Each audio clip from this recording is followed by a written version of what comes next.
Aloha, namaste. This is Radha Home, and I'm here with our new moon forecast for this Saturday, the 21st of January. So it's our first new moon of the new year, and it also coincides with the Chinese New Year.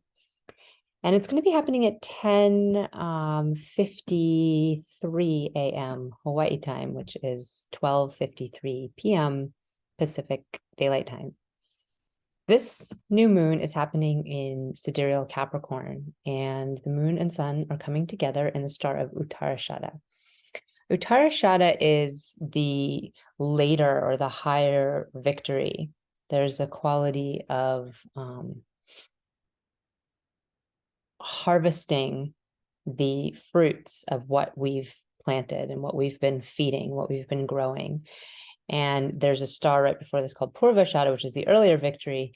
And in this star, we're really planting the seeds, using our discernment to plant the seeds. And it's in Sagittarius, so it has to do with our beliefs. As we move into the Capricorn part of Uttarashada, since this nakshatra bridges these two signs, we see that we're feeding our beliefs. We're planting these seeds and we're feeding them. And we start to have a capacity to reap some of the reward from that. But we also have the victory of getting to continue to take care of what it is we're creating. So there's this quality of the earth and the element of, continuing on a path. The symbol is elephant tusks, and this quality of invincibility that elephants have, where they're very massive beings, and they're very gentle beings, but they're massive and they'll fight if they need to. And they have this going power, like once they're moving, they can keep going. And that's kind of how this star works. It really helps us continue on the path we're already on. And in Capricorn, there's always that quality of the long-term goal, right? The thing that we're ultimately trying to do and get to, and that's related to survival. It's related to not necessarily, living a lush and full of luxuries and comforts and things like this. It's more austere. There's a quality of literally just trying to survive and having the bare bones, the house that's just a frame, and the bed. And actually one of the other symbols for this star is posts of a bed, like these planks that are holding a bed, this very like austere bed. And the need to just make it to the end, because at the end, what do we get? We get survival. So this is one of the things we need to look at in particularly in a new moon in Capricorn, but really depending on what house it is for you, because whatever house Capricorn is for you is a place of austerity. It's a place where you're willing to kind of do at the bare minimum. And in this willingness to sort of reduce and live more simply or be more simple in this area of your life, you're also able to transcend some of the limitations. You can get caught in the limitations of surviving and time and pressure and all those things. But if you can move to the higher victory, that is to transcend the limitations, because you realize how much you can do without. If you've ever traveled to a country that, is maybe less wealthy, or spent a long time backpacking or camping or just living in some kind of rustic manner, or perhaps that's the choice you make in your regular life, it's one of the most freeing things that you can do, to really reduce all these things that you actually need to the bare minimum and recognize how little you actually need to survive. Particularly if you live in the West, and if you live in America, consumerism is particularly high. So you go into a store and you see just rows and rows of choices for something like toilet paper, and then you go live in India for a while and realize that you don't even need toilet paper. There's this huge obsession with toilet paper during the pandemic, and it's like, get some water, get a spray gun or a bidet on your toilet, and toilet paper becomes something that's really irrelevant and not necessary. And a lot of the things we consider our needs are actually not. They're actually, they're not even necessarily wants, because they're not coming from some deep desire within us, like a romantic relationship or something. They're coming from being taught that we need that. And the major driving force of a lot of the things we've been taught we need has been capitalism and consumerism and companies wanting to sell you things. And the primary form of advertising and marketing that's taught is show people a need they have that they maybe don't even know they have, and sell them something for that. So this star is where we're really able to, and not just the star, but really all of Capricorn is where we're able to reduce that, all the noise around what we think we need, and really notice what we actually need, and feed that, continue to feed that, and also reap the reward from how much work we've already done, how much we've already planted the seeds, how much we've already been watering them. The moon and sun, I'm going to go ahead and share my screen. The moon and sun are joined Venus here at the very late degrees in Capricorn. And of course, Saturn just moved signs a few days before on the 17th.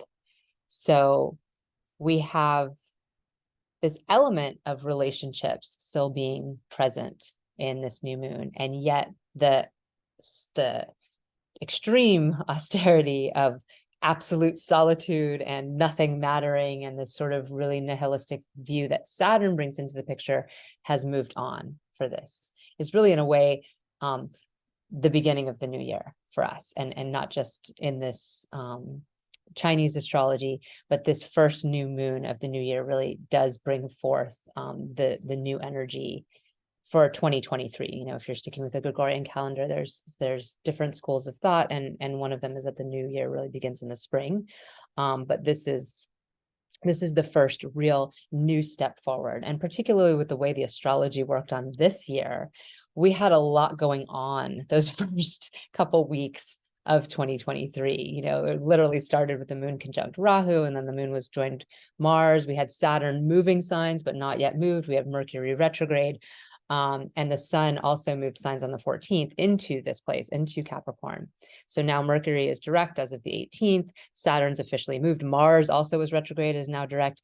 So we have a lot more forward motion right now. There's this quality of, okay, now we can do all those things. There was this backup at the beginning of the year, and now we're really pushing forward. But Venus is still hanging on by a little bit here, and so we have this relational quality that is going to be present in this new cycle, in this new moon, whatever house Capricorn is for you.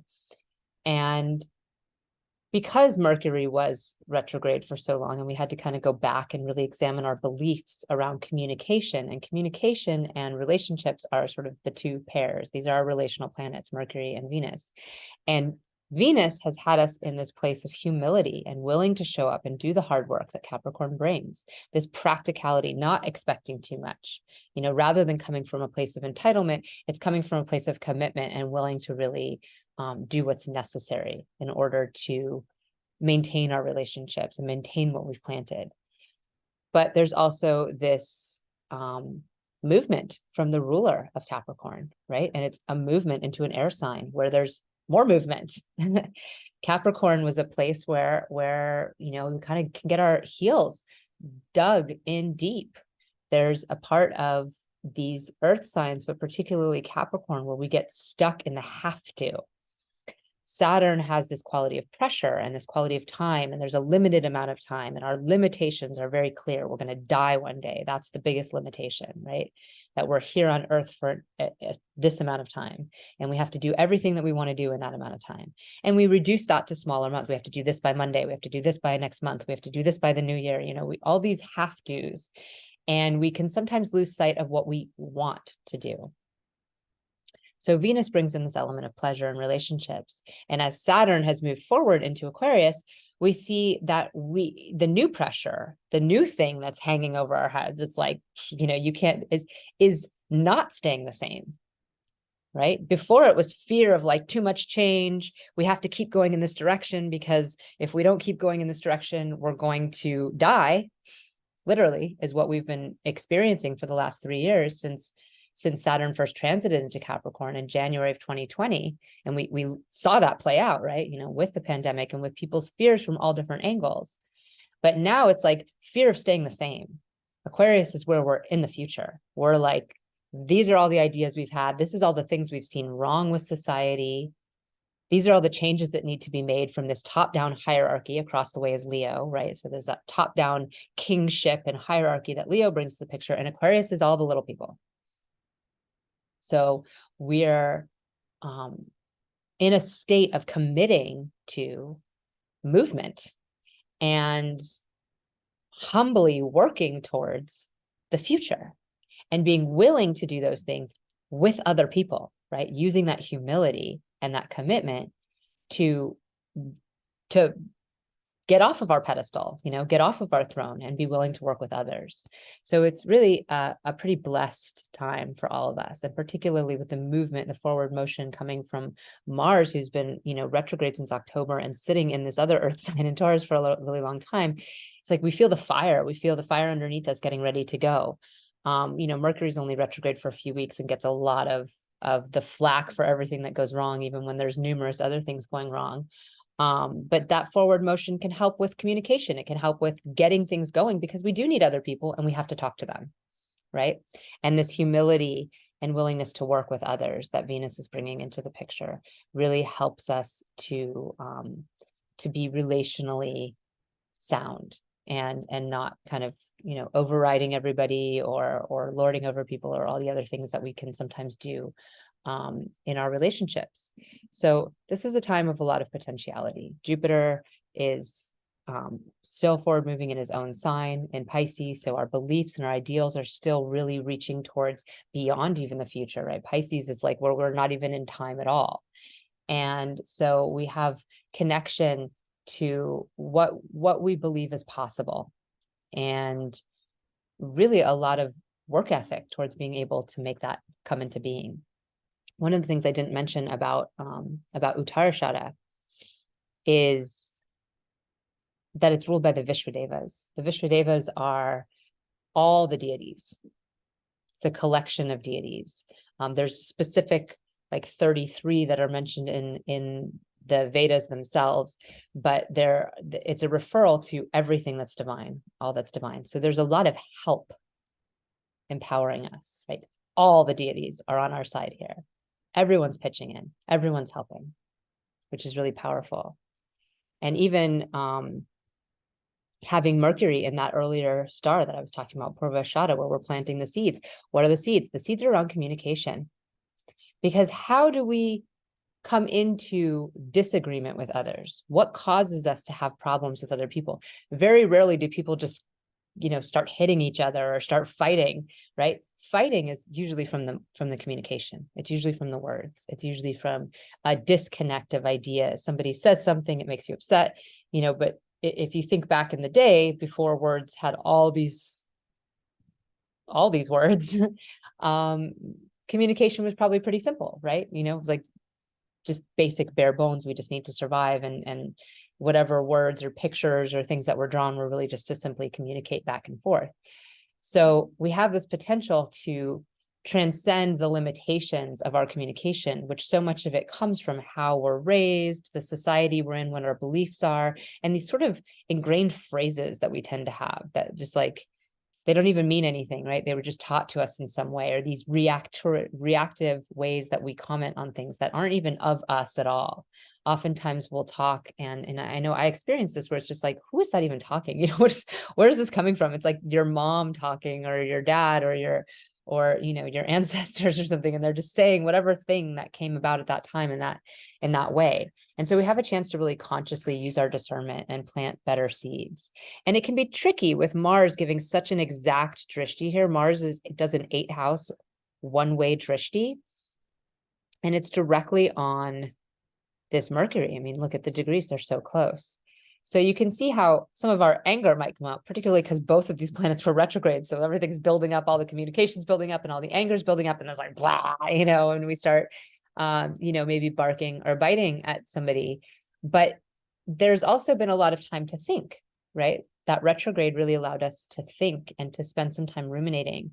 And if we were paying attention and if we were listening, particularly while Venus transited through this more humble placement in Capricorn, then we saw that maybe some of our communication wasn't wasn't really that aligned with our true beliefs, or that maybe some of our beliefs aren't even aligned with truth at all. And that our anger that's coming at other people is really at ourselves. We're the ones who aren't showing up in a disciplined way. We're the ones who aren't showing up for ourselves the way that we want to. And so we're able to take this Mars energy and really put it towards things that we want to produce or have in our lives that bring pleasure, because it is in Taurus. It's the other, there's 3 earth signs, Taurus, Virgo, and Capricorn. And Taurus and Capricorn really show a different side of each other. And that's why it's nice that Venus is here right now, because Capricorn is, again, that austere earth energy. Like, this is what has to be done for survival. Taurus is like pleasure.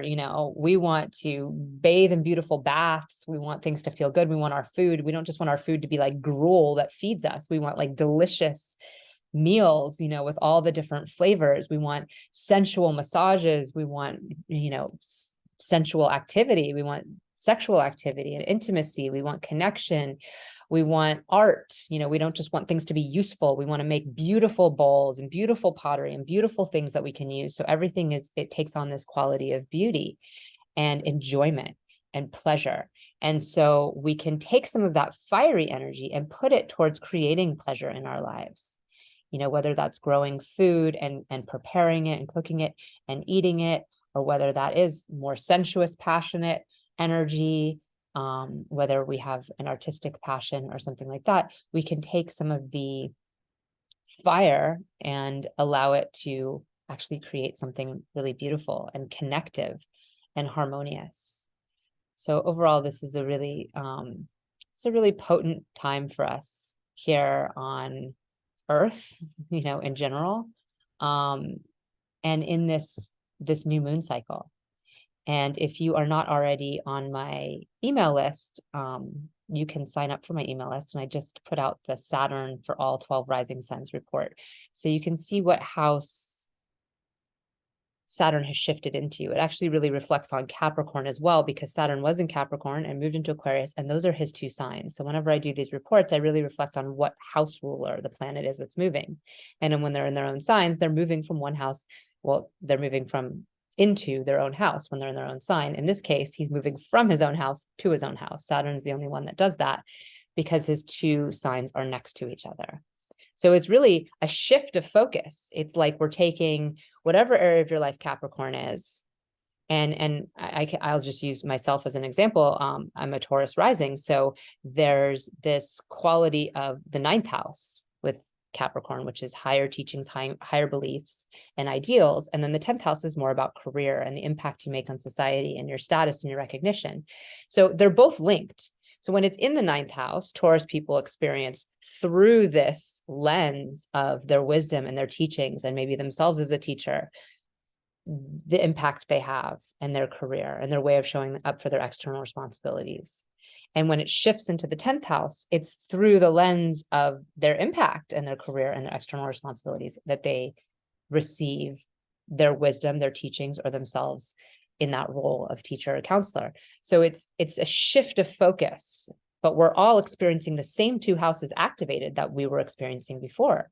For Libra people, it's the 4th and 5th house. It has to do with home and heart and children and creativity. So for each of the different rising signs, it's going to be a different area of your life. And it's really important to know these things and to understand why. And I still have Mars in Taurus up for all 12 signs, because he's going to be there until March 12th. And also the 2023 forecast. So if you haven't already signed up, it's at www.radhahomeyoga.com. And I look forward to seeing you again soon. Happy new moon of the new year. Namaste.